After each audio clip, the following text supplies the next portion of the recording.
I made Rice Krispie squares today. They're just cooling in the pan. I haven't made these in probably upwards of 10 years. So excited. This is one of my favorite things to eat. I have a lot of favorite things to eat. I'm gonna have a big hunk of this tonight. Hi everyone. Hubby has been working weekends lately, so it is Wednesday today and he has the day off. So I'm gonna be making coconut pancakes for us for breakfast.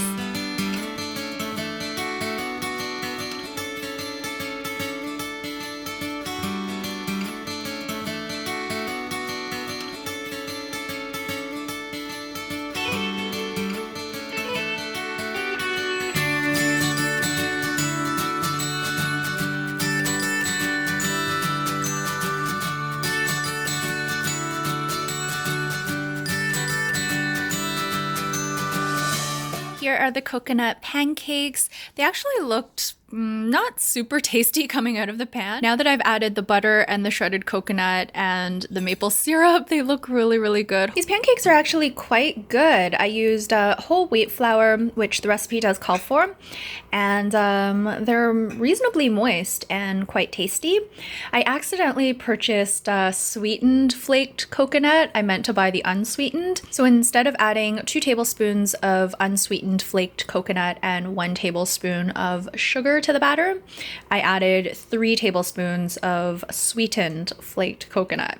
I hope I said that properly. The pancake itself now isn't that sweet because I didn't add any sugar to the batter. This is actually quite decent. I wouldn't mind making this recipe again. I think coconut pancakes are probably my favorite type of different sort of pancake that's not just plain.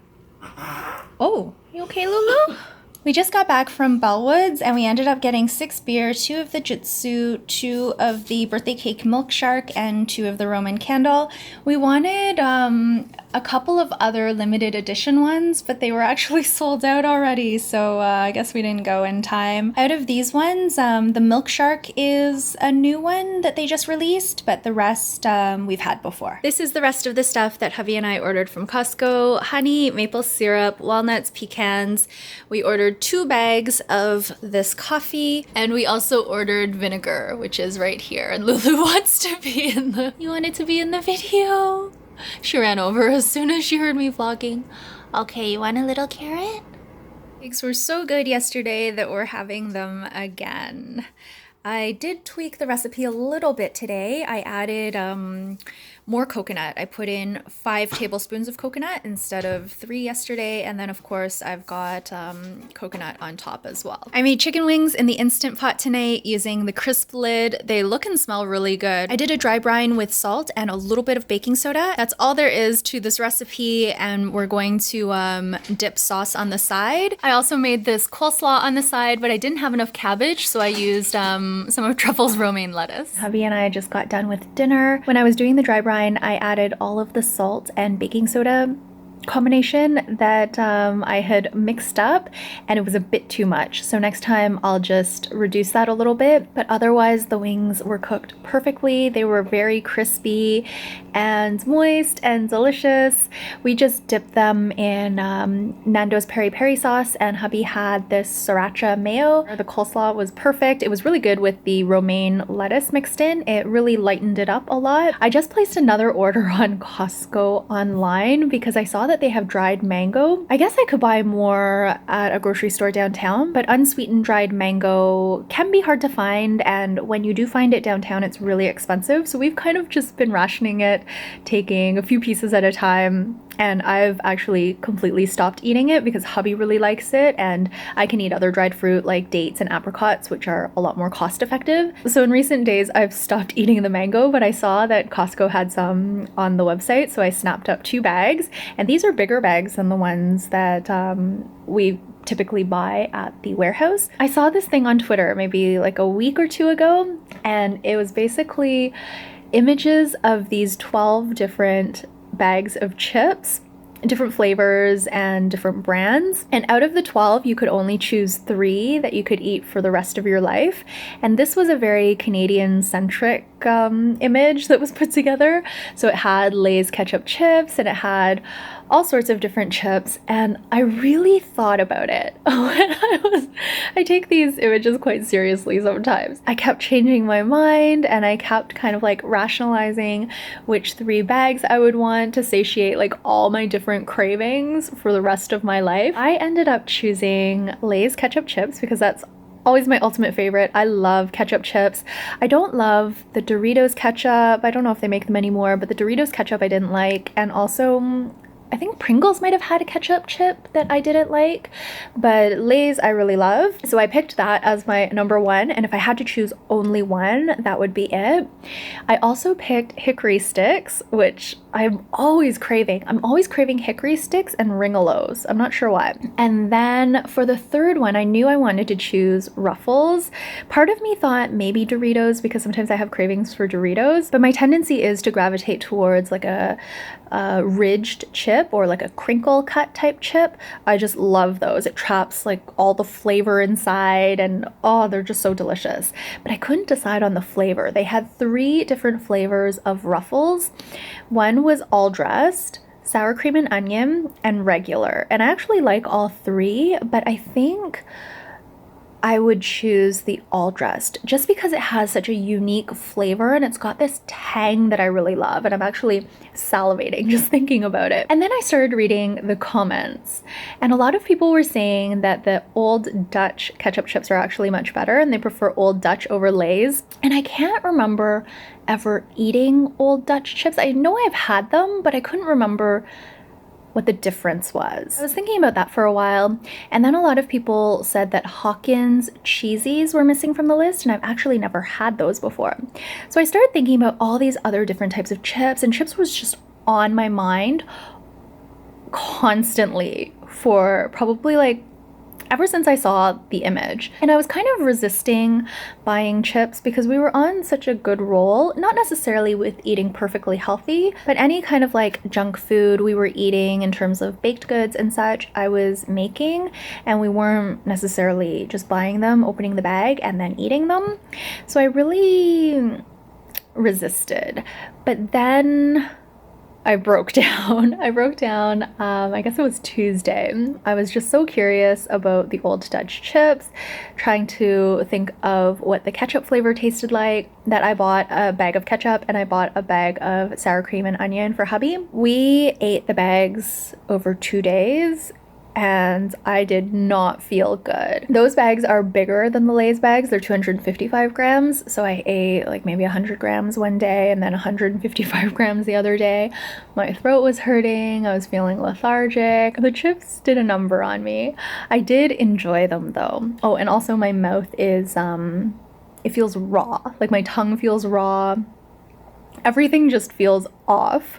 So I kind of learned my lesson, although I'm feeling much better today. I think that kicked my craving for a while, so I don't think I'll have chips for quite some time. And I'm thinking the next time I'll still buy hubby the big bag because he felt fine from the chips. Like he actually really enjoyed them because it's been so long since he's had them. Next time I might buy a big bag for hubby and just buy a small bag for myself, because often I just want like the taste. I don't really necessarily want to have a lot, but when I do have them in the condo, I end up eating a lot. I actually really enjoyed the Old Dutch chips. I think I might like them better than Lay's, although it's been a while since I've had Lay's and I'm not going to buy any to try.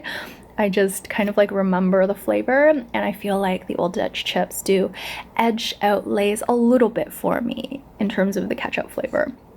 If you guys are Canadian, or even if you live outside of Canada and you've had ketchup chips, let me know if you like them. I am in love with them. I've always loved ketchup chips ever since I was a little girl, and I would eat chips all the time. Otherwise, I mean, we've been eating really well, healthy-wise, and we've been eating a lot of delicious food. And hubby just commented that tonight, actually. He was like, oh, we've had a lot of good food during the lockdown. Just been really motivated to cook, not necessarily try new recipes, but go back to a lot of recipes that I've loved in the past, and I'm just enjoying it a lot. The eating at home and not getting takeout. I think I'm going to continue doing that, the eat at home challenge per se, until the end of April, and then maybe in May I'll open it up a bit. We've been doing eat at home.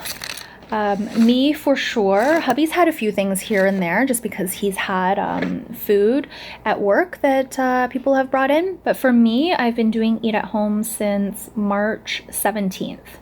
And it's April 16th today. So it's been a month already. One of you guys was asking how I keep myself from like eating all the time when I'm at home. The number one reason is because I don't eat while doing anything else.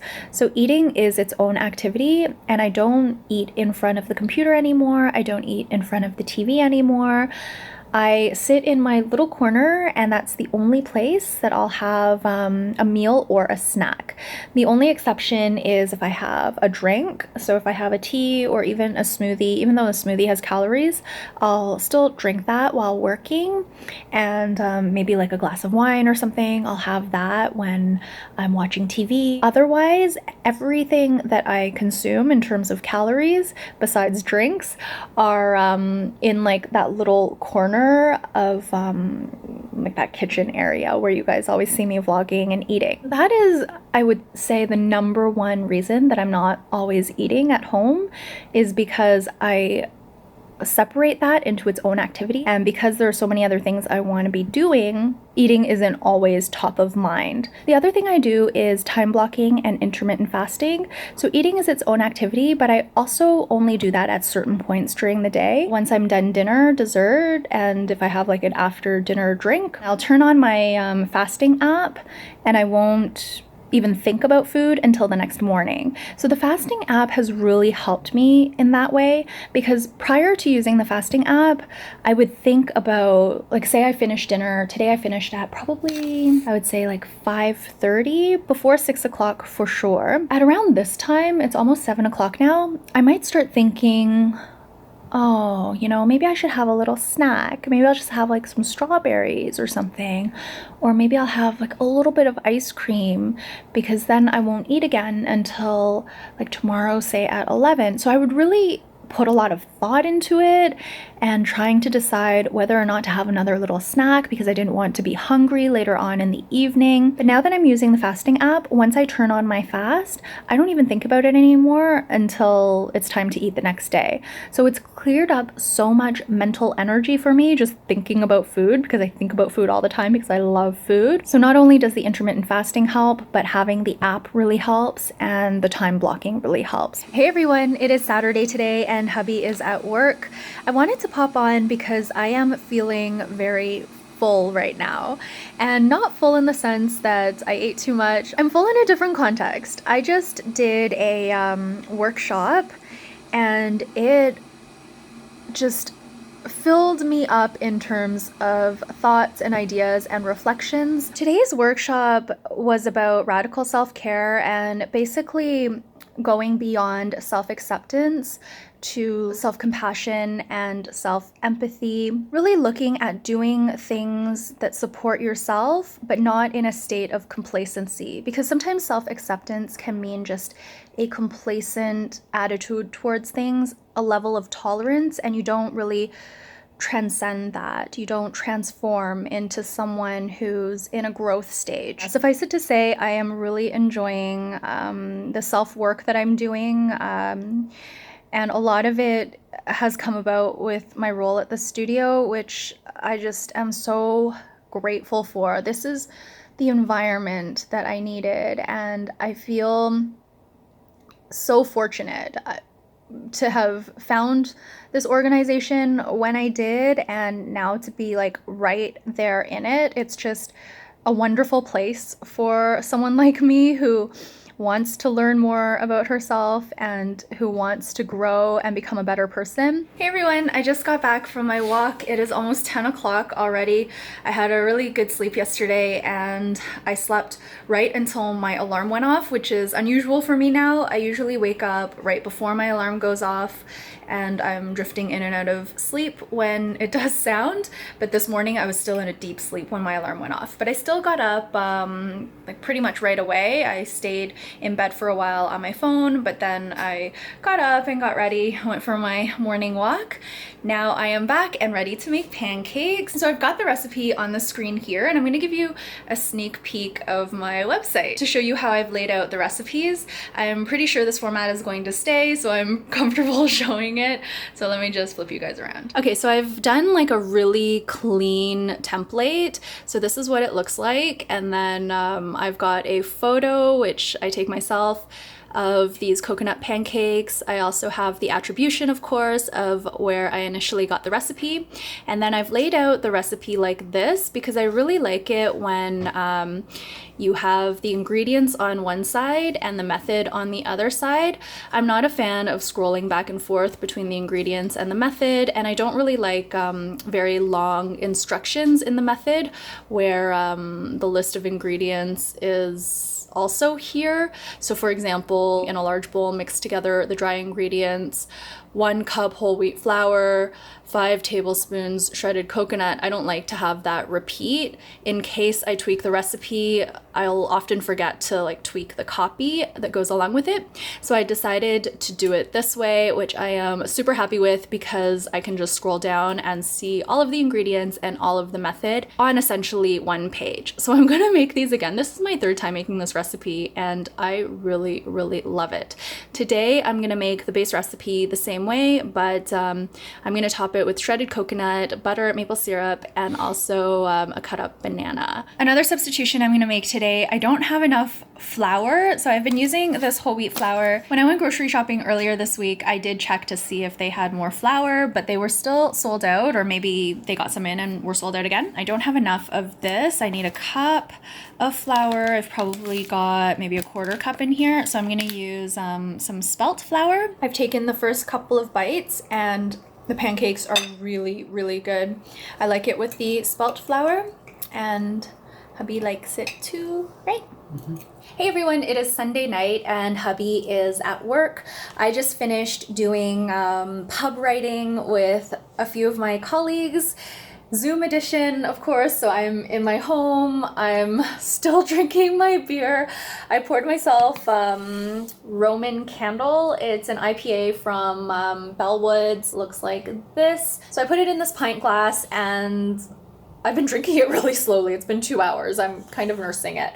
But I did a lot of work on my website, which is good. I'm currently building out the challenge section, so putting in all of the monthly challenges that I've done and my thoughts around them and why I feel like they've helped me or maybe not helped me. I did pull out a little bit of a snack and I have been nibbling. So typically I don't eat and work at the same time, but I thought since I'm drinking and this is essentially my dinner, I thought I'd better have a few things.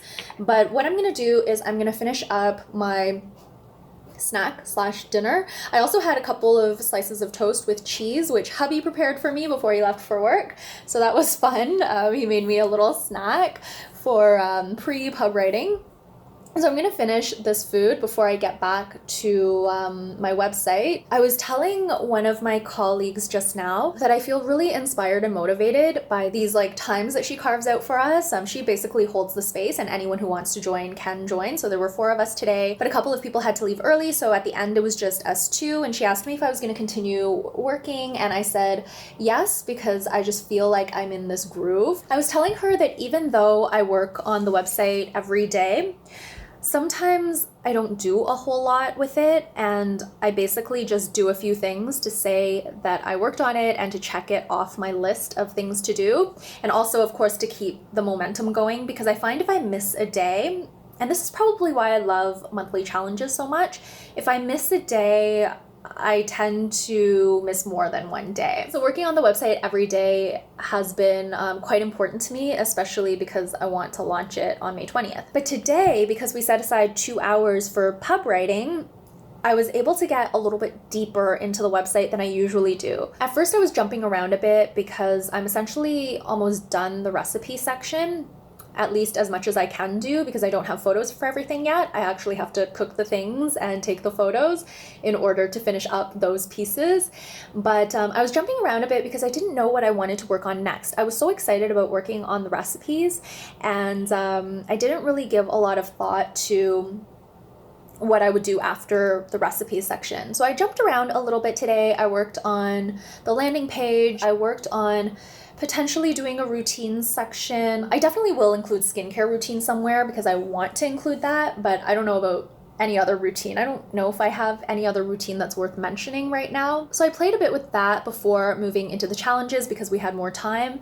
But typically, if I was just working on this on my own without pub writing, I would have stopped there, just thinking that that would have been enough work on the website for the day. But because we had more time and we were still all working on the call, I started with the challenge section, and that's where I'm building out my thoughts now, and it's going really well. I'm enjoying it, just thinking back to these challenges that I've done, really feeling motivated by this. I think this is a good place though to end off the vlog. I'm gonna finish eating, work on my website, finish up my drink, and then probably just wind down for the evening. Thank you so much for watching this video. I hope you enjoyed it. I'm gonna leave a list of questions for you guys down below. I started doing that on my last video, but I did it after the fact, so I didn't mention it in the video. But as I was working on typing out the timestamps, I thought, you know what, there are actually a lot of questions I have for you guys, because things that I talk about in this video, I often wonder what your thoughts are. So as I was doing the timestamps, I listed out the questions, and one of you, Jessica, hi Jess, you actually responded to all the questions, and I loved reading your answers. So I'm gonna list the questions down below, but you don't have to answer them if you don't want to, or if you do want to, you can answer some or all of them, whatever feels good. But I thought it would be a way to get to know you guys a bit better and just to keep the conversation going a bit. And often when I hear your opinions, it gives me a different perspective as well. Whether or not you have the same opinion as me or a different opinion, it helps me with my perspective. So I thought I would start doing that, so you can see that in the description box down below. Once again, I hope you're all doing very well and staying healthy and safe in these times. I will see you all again very, very soon in another vlog. Bye!